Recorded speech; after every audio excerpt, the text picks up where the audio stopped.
Bismillahirrahmanirrahim. Alhamdulillahirabbil alamin. Wassalatu wassalamu ala asyrafil anbiya'i wal mursalin sayyidina wa habibina wa syafi'ina wa maulana Muhammadin wa ala alihi wa sahbihi ajma'in. Qalu subhanaka la ilma lana illa ma 'allamtana innaka antal alimul hakim. La haula wa la quwwata illa billahil aliyyil azim. Rabbi shrah li sadri wa yassir li amri wa hlul 'uqdatam min lisani yafqahu qawli.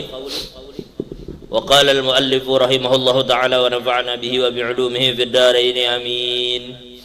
Alhamdulillah, segala puji hanya milik Allah yang telah mengumpulkan kita bersama-sama pada malam hari ini di dalam peringatan haul daripada salah seorang wali min awliyaillah, yaitu al-arif billah Qutbul Bilad Asy-Syaikh Muhammad Arsyad bin Abdullah Kalampayan Al-Banjari. Mudah-mudahan dengan peringatan haul ini Allah menurunkan keberkahan kepada kita semua, karena memang di dalam Al-Quran tidak kurang dari 200 kali disebutkan kalimat zikir dengan berbagai macam kalimat, baik maknanya mengingat atau menyebut atau merenung, terutama tentang orang-orang yang memiliki jasa. Di dalam sebuah hadis Nabi sallallahu alaihi wasallam bersabda, "Udzkuru mahasina mautakum." Di dalam hadis Nabi katakan, ingatlah, ceritakanlah kebaikan orang-orang yang telah wafat di antara kamu. Apalagi orang ini memiliki kebaikan dan jasa yang luar biasa kepada kita. Jadi pantas bila malam ini kita berkumpul untuk sedikit mendengarkan manaqib beliau, yang sekali lagi mudah-mudahan niat kita membaca manaqib ini mudah-mudahan Allah mengampuni dosa kita, dan mudah-mudahan dengan kecintaan yang tertanam ini di dalam hati kita terhadap mereka-mereka para aulia itu, mudah-mudahan kelak di hari kiamat Allah kumpulkan kita bersama mereka. Yang kita muliakan, yang kita cintai para habaib, wabil khusus Al-Habib Ahmad As-Segab, Al-Habib Masyhur Al-Mutahhar, Al-Habib Aminuddin Bahashim, dan seluruh habaib yang hadir pada malam hari ini. Mudah-mudahan mereka semua diberikan kesehatan, keafiatan, dan dimanapun habaib kita berada, mudah-mudahan selalu berada dalam lindungan Allah, dijaga dari hal-hal yang buruk dan orang-orang yang zalim, dan juga mudah-mudahan dimanapun mereka berada hajat mereka dikabulkan oleh Allah. Yang kita muliakan para ulama kita, wabil khusus orang tua kita Kiai Haji Jamaluddin, Ustadz Fatur Rahman, Ustadz Ping, Guru Mugni, dan seluruh tuan guru yang hadir, dan insya Allah tidak lama lagi insya Allah akan hadir orang tua kita, guru kita Kiai Haji Muhammad Zafaruddin, dan juga akhina fillah Haji Fuad Fakhruddin bin Kiai Haji Husni Tamrin. Mudah-mudahan beliau sekeluarga juga senantiasa diberikan kesehatan oleh Allah, diberikan keafiatan, dan mudah-mudahan segala hajat beliau sekeluarga dikabulkan oleh Allah. Bapak Ibu hadirin wal hadirah yang dimuliakan Allah, Datu Kalampayan, apabila kita berbicara tentang beliau, maka beliau dilahirkan di Lok Gabang tanggal 17 Maret tahun 1710. Kalau kita bicara tahun Masehi, 1710 sampai 2010 aja berapa tahun?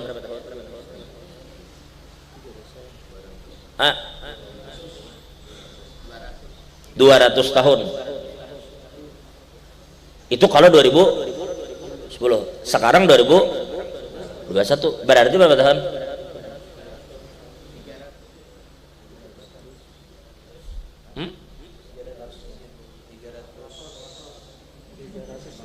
Jangan bertetangguhan gitu, bujur-bujur nah. Biar menghitung nang beribu-ribu aja bilang alih banget. 311 tahun. Ini kita bicara lahirnya, bukan wafatnya lah. Lahirnya ada umur Datu karena kan 105 tahun. Ini kita bicara tahun Masehi. Tahun 1710. beliau dilahirkan, yang mana sebelumnya ketika ibu beliau mengandung di bulan Ramadan, itu ibu beliau melihat yang disebut dengan Lailatul Qadar. Maka di malam Lailatul Qadar itu ibu beliau meminta dan berdoa kepada Allah agar anak yang beliau kandung ini beserta anak cucunya menjadi orang-orang yang soleh. Ini belum kita bicara yang datu kalampayannya pulang bertemu Lailatul Qadar. Ini Mama Sidin bertemu Lailatul Qadar. Singkat cerita, ketika Datu Kalampayan ini lahir dan beliau berada di masa kecil, Datu Kalampayan ini memiliki satu bakat, yaitu pandai melukis. Sidin pintar melukis, sebagaimana Bapak Sidin pun ahli di dalam memahat. Jadi Abah Sidin itu hebat mengukir, hebat memahat. Datu Kalampayannya pintar melukis. Karena lukisan beliau untuk orang yang seumur beliau itu terlampau bagus, maka raja menjadi terpesona dengan hasil lukisan itu, dan raja meminta untuk datu ini kemudian dipelihara di lingkungan kerajaan. Sehingga dari kecil datu hidup di lingkungan kerajaan dan mendapatkan pendidikan yang berbeda dengan orang-orang sebaya beliau. Sampai beliau berumur lebih kurang sekitar 30, antara 30 sampai 35 tahun. Lalu kemudian diputuskanlah saat itu Datu Kalampayan belajar ke kota Mekah. Jadi umur 35 Datu tulak dan belajar lagi di Mekah selama 30 tahun. Berarti berapa umur Sidin? 65 ya lah, 65. Nah, imbah belajar 30 tahun di Mekah banyak dengan Syekh Muhammad bin Sulaiman Al-Kurdi. Banyak guru-guru beliau ketika di Mekah, termasuk diantaranya beliau banyak belajar dengan Sayyid Muhammad Al-Ahdal. Kemudian beliau banyak belajar dengan para masyaikh di zaman itu. Kalau kita menyebutkan guru-guru beliau, panjang sekali urutan guru-guru yang mengajarkan beliau ilmu agama. Tapi singkatnya, di antara guru utama beliau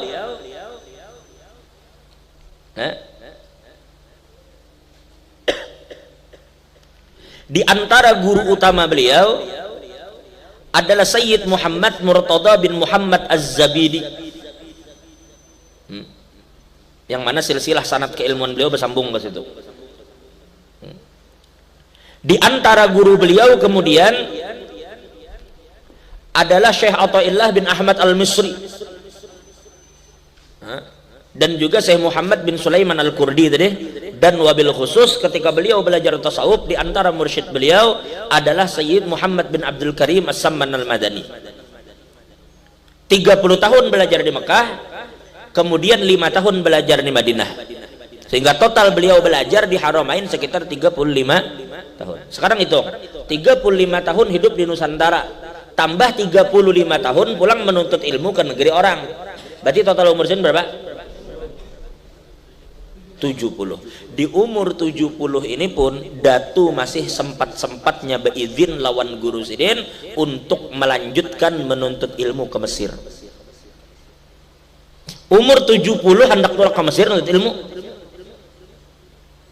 Tetapi atas pertimbangan tertentu guru beliau mengatakan cukup, karena orang-orang di kampung kalian lebih membutuhkan ilmu kalian itu. Tapi menurut sebagian riwayat beliau tetap tulak ke Mesir untuk mengambil barokah, bukan untuk belawas belajar lagi. Sampai ada beberapa riwayat, ulun pernah mendengar ada kawan bekesah bahwa macam Datu Abdus Samad Al-Palembangi itu pernah masuk ke kota Zabit di daerah Yaman Utara. Maka ada kecurigaan di antara sebagian guru-guru kita bahwa Datu Kalampayan pun sebenarnya pernah memasuki kota Zabit. Wallahu a'lam bishawab. Karena di Zabit sampai hari ini menurut para ulama kita, banyak di antara orang-orang Zabit itu yang masih mengamalkan tariqat Sammaniyah. Meskipun kalau kita bicara paling banyak tariqat Sammaniyah itu 2 negara, yaitu di Sudan dan di Indonesia, yaitu di Banjar ini. Tetapi di Sudan itu pun termasuk negara yang paling besar orang mengamalkan tariqat Sammaniyah. Singkat cerita, Ketika Datuk Kalampayan 70 tahun kembali lagi ke Nusantara, ya singgah sidin ke Jakarta, diantaranya membujurakan beberapa kiblat masjid di sana, sampai akhirnya beliau kembali ke tanah Banjar dan berdakwah lagi lebih kurang sekitar 35 tahun, sehingga genap umur Datu 105 tahun dan beliau wafat di umur tersebut, di umur 105 tahun.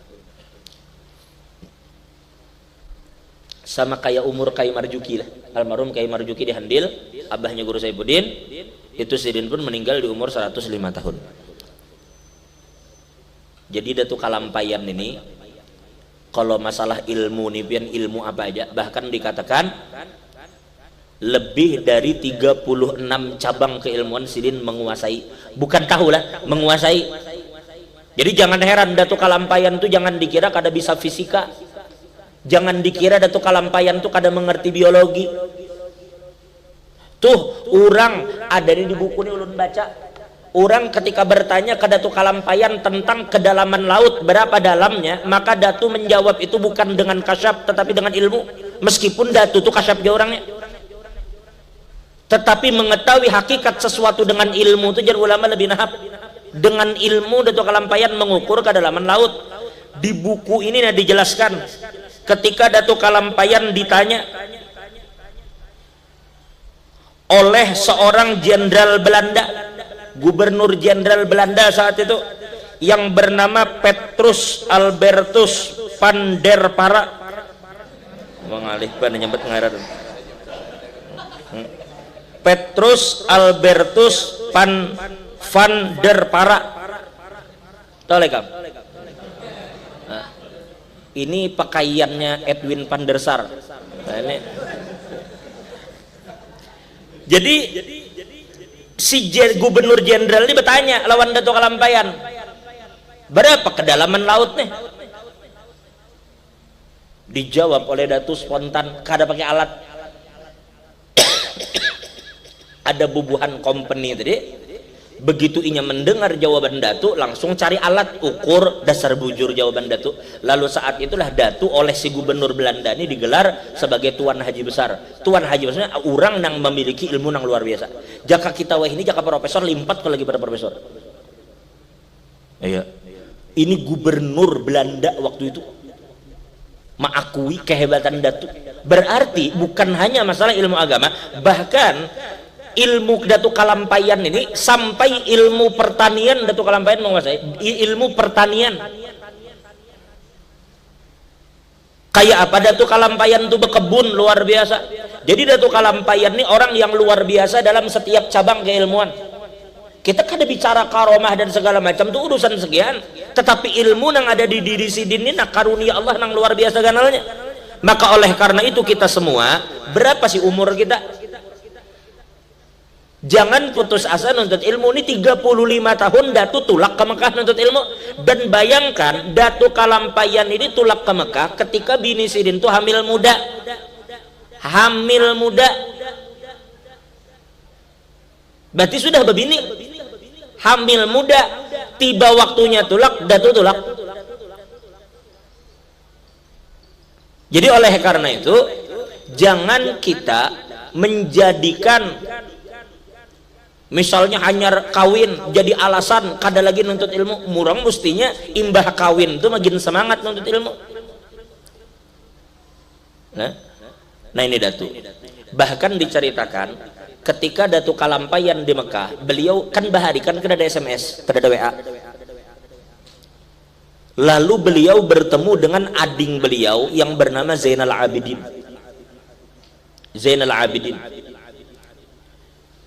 Ading beliau ini memberi kabar bahwa Datuk Kalampayan ini anak Sidin wah ini sudah bujang, sudah dewasa waktu itu.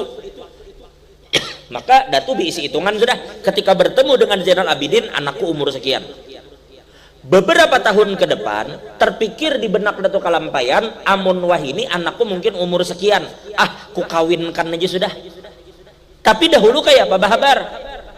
Maka oleh Datuk Kalampayan ketika berada di Mekah, maka anak beliau yang bernama siapa? Syarifah Syarifah dikawinkan oleh Datu dengan sahabat beliau dari Bugis yang bernama Abdul Wahab, sehingga dikenallah dengan Abdul Wahab Bugis. Ya. Siapa yang mengawinkan Datu Kalampayan? Di mana? Di Mekah. Ini namanya Datu Kalampayan itu diisi hak ijbar. Makanya Datu Kalampayan itu disebut wali mujbir. Bapak atau kai di dalam fikih itu disebut memiliki hak ijbar. Hak ijbar itu artinya bapak dan kai memiliki hak untuk mengawinkan anak meskipun dalam tanda kutip anak itu kada setuju. Bahkan anak itu kada tahu. Itu hak ijbar namanya. Karena kakek dan bapak dianggap mengerti tentang kemaslahatan anak. Misalnya ada anak bebini ini, apalagi umur masih 15-14, inya masih mungkin belum terlalu jauh berpikir, pikirannya tuh kada jauh-jauh mulai muha aja. Bah kawinakan ulun lawan si Bahari itu aja. Kenapa aja abahnya? Anu bah aja muhanya mengorea. Muha aja mengorea. Mengorea muha. Berarti kan masih pikiran tuh kakak itu aja. Muha nang kayak orang Korea lah, apalah. Kada jauh-jauh dari situ. Sedangkan bapak berpikir lebih jauh dari itu. Ujar bapaknya yang mengawin itu bujur muha mengorea. Tapi jar bapaknya agama kada tahu, sembahyang kada bisa. Gawian setiap hari berjudi.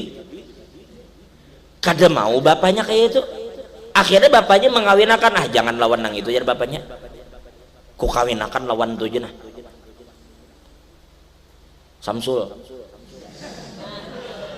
Samsul memang muha kada mengorea bang. Mengamerun. Cuma ahlak baik. Ujar bapaknya yang penting ahlak baik, anakku kena dibimbing untuk baik. Keturunannya belum tentu orang baik, lalu dikawinkan bapaknya, maka pernikahan itu sah. Itu hak ijbar namanya. Selama bapaknya ini mengikuti syarat-syarat yang tidak menggugurkan ijbar, itu kayak babnya bab fikih. Walhasil Datu Kalampayan menikahkan anak di Mekah dan pernikahan itu sah, titik. Ternyata begitu buli kampung, sekalinya anak sidin yang bernama Syarifah ini sudah kawin lawan seorang lelaki yang bernama Utsman dan sudah beranak. Loh, nang nikahkan siapa? Ternyata di kampung sudah menikah. Nah, di dalam fikih pulang, apabila ada seorang perempuan bapaknya melakukan safar, perjalanan yang lebih dari 2 marhalah, lebih 80 kilo, maka kadang kawai bapaknya dihubungi, maka wali hakim boleh mengambil alih hak itu untuk menikahkan anak. Ini namanya dalam fikih disebut tantakilul wilayatu ilal hakim. Perpindahan perwalian dari bapak kepada hakim apabila bapaknya berada di tempat yang tidak bisa dijangkau dan kadang-kadang dihubungi. Maka di kampung di Banjar sana sultan memerintahkan anak sidin dikawinkan, maka dikawinkan atas perintah sultan, maka pernikahan ini pun sah, titik. Tapi kayak apa kayak ini mun sah dua-duanya diisi laki diisi dua lah. Maka ternyata di dalam agama salah satunya harus dikalahkan. Kayak apa caranya? Kita mau kada mau dihitung mundur. Siapa yang kawin berdahulu itu nang sah. Lalu Datu hitung mundur. Di Banjar kawin kabila, di Mekah kawin kabila. Ternyata setelah Datu menghitung, ternyata yang di Mekah kawin berdahulu daripada yang di kampung. Maka secara otomatis terpasahlah pernikahan itu. Terpasah itu lain juga cerai, kada dicerai kada, tetapi pernikahan itu jadi dibatalkan. Jadi hukum yang sah adalah berarti Syarifah ini istri daripada Abdul Wahab Bugis, padahal Abdul Wahab Bugis ini baru itu bertemu, sedangkan lawan si Utsman itu sudah beranak. Tapi kayak itu orang nang mengerti hukum, tunduk lawan hukum nang di bawah Nabi. Ujar Nabi, la yu'minu ahadukum hatta apa? Yakuna hawah tab'an lima ji'tu bihi. Ujar Nabi, tidaklah sempurna iman kalian sampai nafsunya tunduk lawan apa yang dibawa oleh Nabi. Nah ini syariat, mau kada mau tunduk. Coba pian bayangkan hidup lawan laki bertahun-tahun, sudah beranak, tiba-tiba datang orang lain dan dipadakan itu laki kita. Amun bebinian itu dilemanya, lamun kita lelakian nyaman aja, kada usah milih, gabung keduanya. Itu mun lelaki kawa menggabung dua bini, tapi bini kada kawa diisi dua laki. Betampar benar itu apa? Berabut kehumaan. Akhirnya batal pernikahan nang di sini lawan Utsman. Lalu menikahlah akhirnya dengan Abdul Wahab Bugis. Di mana kubur mereka ini di Tungkaran. Di Tungkaran pian masuk ke Pakauman. Kalau terus karena pian tebus ke dalam pagar, kan di jembatan dalam pagar ini belok ke kiri ada kampung namanya Tungkaran. Karang Tengah Jorong Bahari. Anu bilingnya pian masuk ke Tungkaran itu kan bila sebelah kanan karena belok tuh kan jalan menuju ke Kubah Datu Bagul. Ada lapangan tuh menuju ke Kubah Datu Bagul. Nah yang di muka tuh sudah di simpang 3 tuh sebelah kanan. Kalau sebelah kiri sekolahan. Sebelah kiri seberangan makam nih sekolahan. Di sekolahan ini pulang di belakangnya ada kubur Datu Abdullah Khatib. Datu Abdullah Khatib jurang bahari Datu Abdullah Apam, karena sidin mengarang kitab bahari berbicara hukum apam. Kenapa? Karena ada bahari di Banjar itu satu kebiasaan mengusir nang kesa setan-setan itu orang kerasukan lajam dengan cara bebuang-buang apam. Lalu dianggap Datu sebagai sesuatu yang mubadzir, lalu sidin mengarang kitab berbicara tentang hukum apam deh, yang bebuang apam deh. Nah Datu Abdullah Khatib inilah yang dilihat oleh Abah Gurus Kumpul ketika sidin beruzlah, itu ada satu makom yang cahayanya menjulang tinggi sampai ke langit. Ya Datu Abdullah Khatib ini orangnya. Nah di Kubah itu ya berkubur Guru Hudari Kampung Melayu, berkubur di situ. Mudahan suatu saat kawa ziarah ke situ kita. Kubur Datu. Nah lalu ada anak daripada Datu Syarifah ini bernama Datu Fatimah pulang. Nang orang bahari bilenya di Martapura tuh lah lambat anak orang banyak ziarah ke situ bertawasul, imbah tuh kada lawas mau anak dengan izin Allah Ta'ala.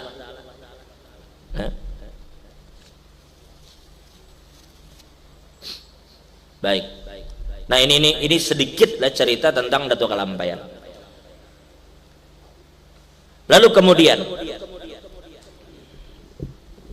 malah kalau kita pikir-pikir kada main-main anu terjadinya pasca nikah itu sesuatu yang sulit diterima bagi sebagian orang, tapi tidak bagi orang yang memang sudah tunduk lawan ketentuan Nabi. Rela. Utsmannya rela juga. Rela aja sudah. Bini lawan orang karena memang secara hukum orang nang sah.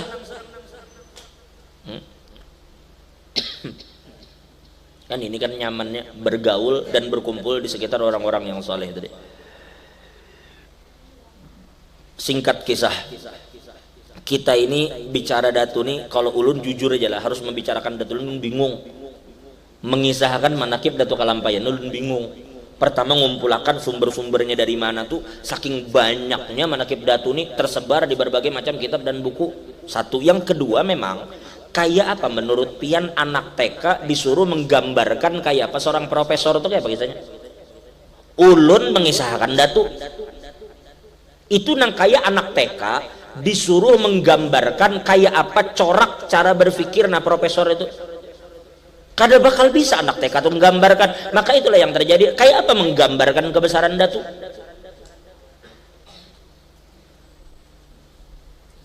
Ya Allah, 35 tahun belajar dan kada main dasar bujur belajar orang luar biasa. Lawan waktu. Kita kada usah bicara Datu lah. Kita bicara anak cucunya aja, mata kita ini bingung sudah melihat. Kita kada usah bicara Datunya, anak. Sekarang lihat di wadah kita nih kalau kita bicara jasa, ulun mohon maaf dengan kalimat ini lah. Ulun sekali lagi mohon maaf dengan kalimat ini. Tapi kita bisa katakan wabil khusus Kalimantan ya, wabil khusus Kalimantan ini. Kita bisa katakan kada ada orang nang kada memakan dan meminum jasa Datu Kalampayan. Dan ulama-ulama nang ada wabil khusus di Kalimantan ini itu kalau bukan keturunan Datu Kalampayan atau minimal memiliki kaitan ilmu nang bersambung ke Datu Kalampayan. Kalau bukan keturunan Zidin atau ilmu itu sanadnya bersambung ke Datu. Bahkan saya Yasin saja itu sanad keilmuan itu bersambung ke Datu Kalampayan.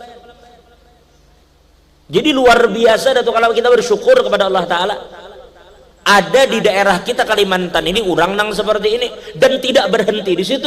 Ujar Abah Guru Sekumpul juga, makanya Abah Guru Sekumpul sering mengulang-ulang ujar sidin ketika Datu ujar sidin berpindah ke hadrat Allah, kita sedih, wajar, tapi kita jangan putus harapan. Kita yakin Allah akan melahirkan anak cucu Datu yang seperti atau bahkan lebih dari Datu.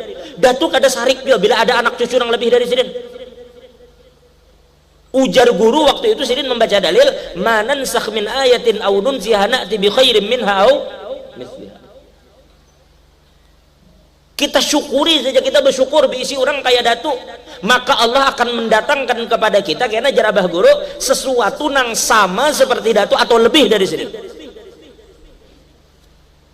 Abah Guru waktu itu berucap kayak itu, maka kita meyakini, ulun bermeyakini bahwa boleh jadi yang dimaksud di dalam kalimat itu sidin seorang, diri sidin itu nah, itu sidin mengucap kayak itu.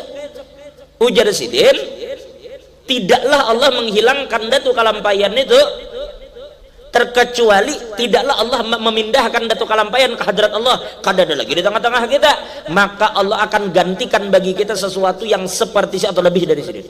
Maka ulun membaca ya Abah Guru itu orangnya, ketika sidin berucap dia sidin.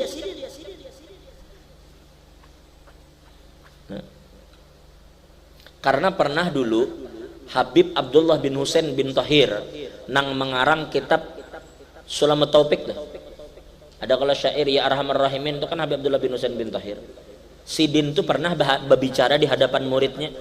Ujar sidin, ada nakai hamba Allah itu yang apabila berbicara inya berbicara kada inya, tetapinya berbicara dengan kekuatan Tuhan, dengan iradat Tuhan, dengan kudrat Tuhan. Buktinya apa jar sidin? Buktinya apabila lelaki itu meminta gunung bergeser, gunung bergeser. Bila disuruhnya gunung itu nang ganal bergeser gunung itu. Siapa nang dimaksud sidin orangnya? Ya sidin bang orangnya. Ya Habib Abdullah bin Husain bin Tahir. Nang kaya itu mereka tuh rendah hati, makanya kan disebut nama, padahal yang dimaksud mereka tuh diri mereka. Sekarang mana kebenaran firman itu? Mana kebenaran kalimat itu kalau belum ada gantinya? Berarti gantinya tuh ada. Yang minimal sama atau lebih. Nah kayak itu juga kita bilang, ketika Abah Guru berpindah ke hadrat Allah kita sedih, tetapi sebagaimana amanah sidin kita tetap berbaik sangka kepada Allah Ta'ala bahwa insya Allah Allah akan datangkan kepada kita anak cucu sidin insya Allah, karena nang minimal sama lawan sidin. Karena sidin yang menyuruh kita baik sangka kayak itu. Ma'amalakan firman Allah tadi, manansakh min ayatin aw nunsiha na'ti bi khairin minha aw mithliha. Jelas ini kira-kira lah. Baik. Jadi kalau kita bicara Datu Kalampayan, subhanallah, sampai pian tulak ke Sumatera sana, sampai pian ke Malaysia sana, itu di Sumatera ada kerajaan Indragiri, muftinya cucu Datu. Sampai ke Malaysia, kemana-mana, sampai di Mekah menjadi pengajar di Masjidil Haram. Ya Allah, ketika Datu wafat saja itu ratusan anak cucu sidin.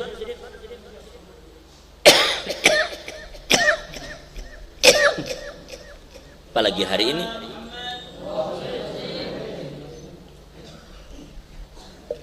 Sini Guru.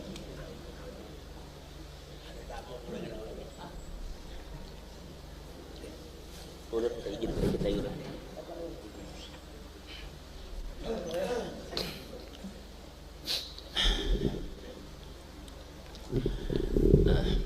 Jadi ini sekelumit lah kalau kita berbicara tentang Datu. Sekali lagi kita nak membicarakan Datu, jangan Datunya anak cucunya aja kita bingung, apalagi kita bicara Datunya terus sampai ke atas, apalagi Datunya sampai ke atas. Ya mudah-mudahan dengan sekelumit kita membacakan manaqib Datu, Allah Subhanahu wa taala memberikan kepada kita keberkahan. Nah, dan sebagaimana Allah memberkahi anak cucu Datu, Allah berkahi anak cucu kita juga berarti. Karena anak cucu Datu itu anak cucu yang berberkah. Barokahnya luar biasa. Jadi wajar saja kalau kita melihat keberkahan yang ada pada anak cucu sidin, karena memang Datu luar biasa jasa beliau lawan kita semua ini. Nah, jadi satu hal yang kita ambil, kita petik. Kalau kita bicara karomah, sekali lagi, apa sih yang dicari dari karomah tadi? Kada cukup ke bagi kita karomah datu itu kita lihat anak cucu yang kada berhenti sampai hari ini menyebarkan ilmu agama di daerah mana aja pian masuki mesti ada cucu datu berdakwah di situ. Diketahui atau kada diketahui? Dan bahkan pernah ulun waktu itu tulak ke Berau. Kalau di Berau kan ada Datu Ali Junaid ini nyebrang ke Pulau Derawan. Jadi waktu itu ada makam Habib di situ. Ujar penduduk Derawan itu.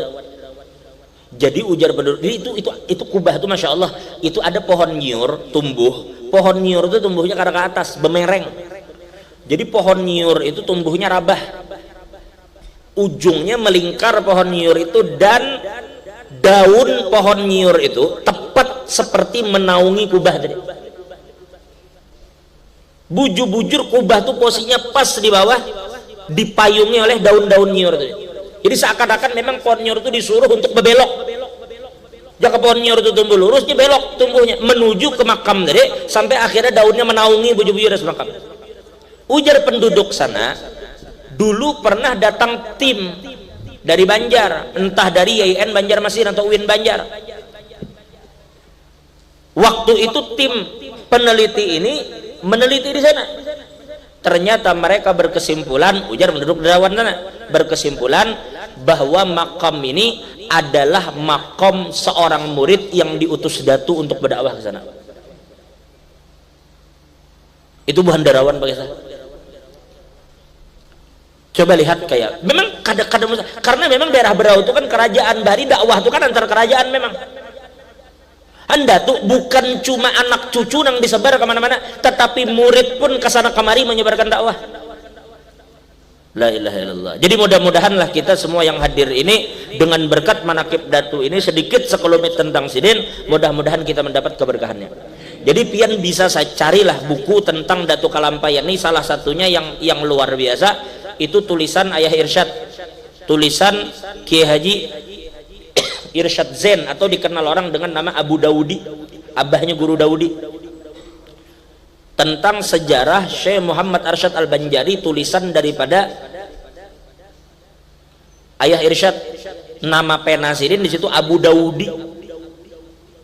Itu di dalamnya termasuk menceritakan silsilah Datu Kalampayan.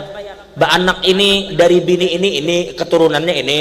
Nah makanya termasuk manakib Abah Guru yang disusun sewaktu Abah Guru hidup, ya tulisan Ayah Irsyad ini. Karena di dalam buku itu ada manakib Abah Guru sekumpul seizin Guru sewaktu hidup. Kalau sebagian manakib lain kan ditulis ketika Guru sudah berpindah ke hadrat Allah. Ini yang ditulis ketika Guru hidup, itu tulisan Ayah Irsyad. Pian cari sekali lagi sejarah Syekh Muhammad Arsyad Al-Banjari ditulis oleh Abu Daudi, Kiai Haji Irsyad Zain. Nah itu tentang Datu. Dan mudah-mudahan kita bisa mengambil pelajaran dari sini. Satu yang kita mesti ambil adalah pertama memang jangan pernah kita berhenti bersemangat untuk menuntut ilmu. Jangan pian berucap ayo jar tuntut ilmu tempulu gurunya ada. Kayak namun gurunya kadada ngalih. Jangan begitu. Nuntut ilmu itu bukan mumpung gurunya ada, mumpung pian ada. Karena biar gurunya ada pun pian kadada ya Pak. Mumpung guru bisa ganti. Tapi mumpung pian ada, pian berumur tuntut ilmu. Itu satu. Sampai umur 70 Datu sekali lagi ulun ulang lah. Umur 70 tahun Datu beizin lawan perguruan hendak menuntut ilmu lagi ke Mesir. Umur 70. Kita berapa umur? Nah itu satu. Artinya Datu itu orang luar biasa semangat dalam menuntut ilmu. Satu. Dua, dengan ilmu nang kaya itu luar biasanya, tetap Datu Kalampayan ini bisi irtibat luar biasa lawan perguruan. Makanya Sidin menuliskan madaih pujian-pujian lawan perguruan Sidin sampai dikatakan madhus syuyukh min aqrabil qurbat. Termasuk cara yang paling cepat menyampaikan kita kepada Allah itu adalah memuji perguruan. Dan itu Datu sudah buktikan dengan Sidin menulis beberapa bait-bait. Makanya dalam nasyid itu kan termasuk diantaranya pujian-pujian beliau kepada perguruan Sidin sesamban itu. Karena ketika seorang panah dengan gurunya itu, maka di saat itulah seorang murid itu mencapai puncak daripada yang diinginkan oleh seorang mursyid. Jadi Datuk Kalampayan melajari kita dengan ilmu nangsa itu, sidin masih kuat pingkutan lawan peguruan. Lalu kita nih kayak apa? Maka orang kayak kita ini lebih pantas untuk berpingkut bujur-bujur lawan guru. Jangan tangan dilepas dari peguruan. Itu tolong benar sekali lagi. Ulun ingat dulu diceritakan ketika Al-Imam Abul Abbas Al-Mursi, sidin diisi 3 murid diantaranya dari sekian banyak murid. Al-Imam Abul Abbas Al-Mursi ini bukan orang Arab, sidin ini orang Mursia, orang Spanyol di Andalusia, Spanyol. Beliau ini karena berasal dari Mursia disebut Abul Abbas Al-Mursi, tapi dimakamkan di Alexandria, di Iskandaria. Karena sidin ini murid daripada Al-Imam Syadzili, Al-Imam Abul Hasan Asy-Syadzili, diisi murid, diisi khalifah dalam tarekat Syadzili, namanya adalah Abul Abbas Al-Mursi. Abul Abbas Al-Mursi diisi murid diantaranya 3. Yang pertama Al-Imam Ibnu Athaillah, yang kedua adalah Imam Busiri, penulis Burdah, yang ketiga adalah Syekh Yaqut Al-Arash Al-Habasyi, orang Habasyah, orang Ethiopia. Suatu hari Abul Abbas Al-Mursi memanggil 3 muridnya. Ujar Abul Abbas Al-Mursi, wahai muridku, ikam hendak apa? Minta lawan aku akan mintakan Allah Ta'ala. Han nyaman deh isi peguruan kayak itu. Ujar saya, apa dia minta? Aku mintakan lawan Tuhan. Abul Abbas Al-Mursi ini kada main-main. Kayak apa? Kada kabul. Lamun orangnya selalu berada di hadrat Nabi, kada pernah lepas. Mun orang berada di hadrat Nabi itu otomatis ya di hadrat Tuhan. Apa nang disampaikan Allah mesti kabulkan. Ujar sidin muridku kemana apa sambat. Lalu saat itu Al-Imam Ibnu Athaillah mengatakan, guru bagaina ainallah, ulun meminta ainullah, ulun meminta supaya ulun ini menjadi orang nang pana lawan Tuhan, sehingga apa yang keluar dari muntung ulun, dari hati ulun atau ulun tulis itu menjadi sesuatu yang penuh dengan hikmah. Dimintakan oleh Abul Abbas kabul. Lihat tulisan-tulisan Imam Ibnu Athaillah, orang nang pana lawan Tuhan, itu nang diminta, itu nang didoakan guru. Selesai. Lalu sidin melihat lagi kepada Imamul Busiri. Ujar sidin, wahai murid kemana lawan Nabi. Makanya hampir di setiap daerah kadada orang kada baca burdah. Hasil yang didapat kayak apa Imam Busiri lawan Nabi, sampai didatangi Nabi, karena memang hubungan yang erat dengan Nabi, karena beliau yang meminta kepada peguruan panakan lon lawan Nabi. Selesai. Terakhir giliran Syekh Yaqut. Maaf lah, Syekh Yaqut ini ujar ulama, bahkan beliau ini pernah memiliki penyakit, kalau kada salah apa, lepra apa benar, tapi disembuhkan oleh Allah Ta'ala. Lalu sidin bertanya, ujar sidin, ikam hendak apa Yaqut? Yaqut Al-Arash lah, Yaqutul Habasyi. Ujar sidin, bagaina ainak. Ujar sidin, guru ulun minta pian mintakan lawan Allah Ta'ala supaya ulun ni karam lawan pian, supaya ulun pana lawan pian. Akhirnya Syekh Yaqut inilah yang dinikahkan oleh Abu Abbas Al-Mursi kepada anak sidin, dinikahkan oleh anak sidin. Yang kedua beliau diangkat menjadi khalifah tarekat Syadzili setelah Abul Abbas Al-Mursi. Apa artinya? Artinya tidak semua kita mampu untuk langsung menjangkau Tuhan itu kada kawa. Maka diperlukan kita wasilah untuk sampai ke Tuhan, yaitu lewat Nabi. Tapi pulang kada semua kita mampu untuk mengkaramkan diri di Nabi, maka kita perlu guru yang akan membuka akan kita pintu menuju Nabi itu. Maka berpeganglah lawan guru tadi. Karena apabila seseorang itu benar-benar telah memandang gurunya bukan lagi gurunya, maka itulah puncak dari keinginan seorang guru terhadap murid tadi. Makanya ujar Habib Ali Habsyi, orang ini karam di Nabi luar biasa.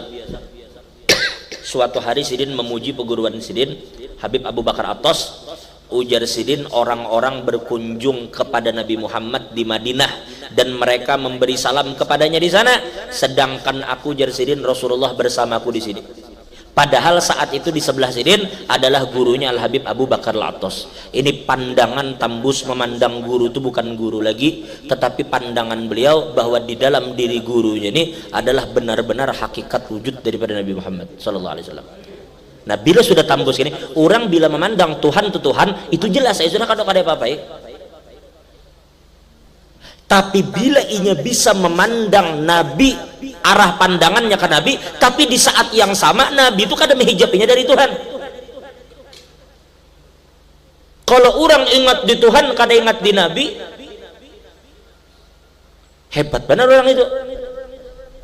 Kok bisa melewati Nabi kada tahu di Nabi, sedangkan Nabi katakan ma yata'addani ahad. Yang hebat itu justru orang yang melihat Nabi, tapi di saat yang sama pandangannya kada lepas dari Tuhan. Kayak apa itu? Nang dilihatnya Nabi, tetapi di saat yang sama pandangannya kada lepas dari Tuhan. Tembus pandangannya ke Tuhan. Padahal nang dilihatnya Nabi, ini orang hebat luar biasa berarti. Nah, kayak itu juga makin turun ke bawah, inya memandang gurunya, tetapi di saat yang sama inya memandang Nabi dan kada lepas dari Nabi, dan di saat yang sama inya memandang Tuhan kada lepas dari Tuhan. Padahal yang dipandang itu gurunya, tapi tembus terus pandangannya ke guru ini, tembus sampai ke Nabi, sampai ke Tuhan. Maka ini yang terjadi dengan Syekh Yaqut. Mudah-mudahan Allah menganugerahi kita rasa cinta yang luar biasa lawan peguruan. Nah, karena Sidin merasa ini na guruku Abul Abbas nang kada bisa berpisah lawan Nabi sekejap mata. Abul Abbas yang katakan ma ghaba anni law ghaba anni Rasulullah tarfat ain, kalau hilang Rasulullah dari pandanganku sekejap mata, ma'adatu nafsi minal muslimin, aku murtad di sini. Berarti peguruan ini kada berpisah lawan Nabi. Amun sudah guru kada berpisah lawan Nabi, maka pingkuti guru tadi habis urusan. Nah, kita kayak ini kayak itu juga sekarang. Maka orang nang saat ini hadir lah, pian hadir di hati pian ada cinta lawan ulama luar biasa, untung pian di hati pian hari ini pian cinta lawan abah guru. Insya Allah itu kecintaan akan maulah pian berkumpul lawan Nabi lewat guru. Maka kita bersyukur kepada, mudah-mudahan ini, karena ini jalan pada Tuhan, ini jalan Datuk Kalampayan dengan ilmu nangsa itu, tapi ternyata luar biasa sih berpingkut lawan peguruan. Itu mengajarkan kepada kita kayak itu seharusnya kita apabila hendak sampai kepada Allah, maka kayak apa cara sampai kepada Allah, yaitu kita mengetahui, nang bisa mengetahui Allah dalam diri kita ini adalah yang disebut oleh para ulama dengan pandangan rohani, bukan pandangan jasmani. Bukan dengan mata ini kita melihat Tuhan, tetapi kita hendak merasakan kehadiran Tuhan itu dengan rohani. Berarti di dalam diri kita nang bisa merasakan kehadiran Tuhan itu rohani, nang di dalam diri kita, ruh dalam diri kita. Harus kenal siapa ruh itu. Itu kuncian mengenal Tuhan. Man arafa nafsahu faqad arafa rabbahu. Bila inya kenal dirinya, barunya kenal lawan Tuhan. Kayak apa mengenal diri, membukanya? Maka guru nang mengikuti kuncinya. Maka paraki guru nang mengikuti kunci itu supaya kita kenal lawan diri kita, kita kenal lawan hakikat diri kita. Begitu kita kenal lawan hakikat diri kita ini, maka di saat itulah kita akan kenal lawan Tuhan. Di mana jalannya? Sekali lagi, paraki nang mengikuti kunci. Siapa? Peguruan kita nang mengikuti kuncinya. Maka begitu guru kita membukakan pintu itu, maka lihat siapa di pintu itu, maka nang di pintu itulah yang akan mengantarkan kita kepada Allah Ta'ala. Mudah-mudahan Allah mengampuni segala dosa kita, Allah tutup segala aib dan kekurangan kita. Ala hadhihi niyah wa ala kulli ma nawabihi salafus salih wa ila hadratin nabi sallallahu alaihi wasallam. Al-Fatihah.